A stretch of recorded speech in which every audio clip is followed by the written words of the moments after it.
The Hungarian Who Walked to Heaven. The Remarkable Story of Alexander Csoma de Korös by Edward Fox. Read by Andrew Cullum for Dharma Audiobooks.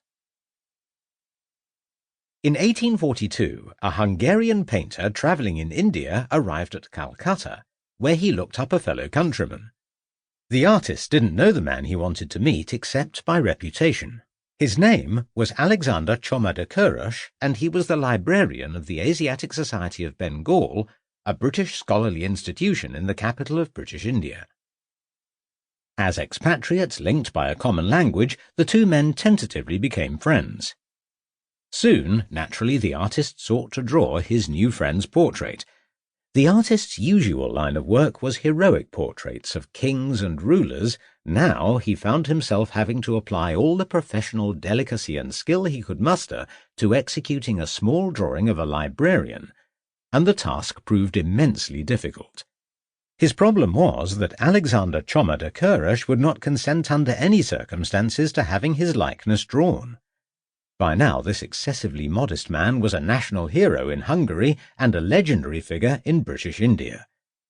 He was 58 years old and was known to be about to set off on a journey from which he might never return.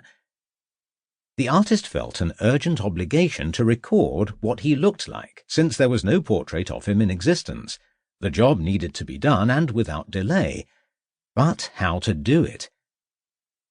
To tell you the truth, the artist wrote to a friend in Hungary, he was the strangest man I ever met. Today, Alexander Csoma de Korös is still revered as the founding father of Tibetan studies. He was the author of the first dictionary and grammar of the Tibetan language in a European language, and of pioneering philological studies of the massive body of Tibetan literature, an entire literature that he introduced to the West. In 1831, after years of hardship in Buddhist monasteries in the Himalayan provinces of northern India, lands that are culturally Tibetan but not part of the Forbidden Kingdom itself, Csoma had been rewarded by his patrons in the government of India with the post of librarian of the Asiatic Society of Bengal. This was where the Hungarian portraitist met him, in a single room in the Society's headquarters, in which he slept on the floor on a mat surrounded by boxes containing the books and manuscripts that represented his life's work.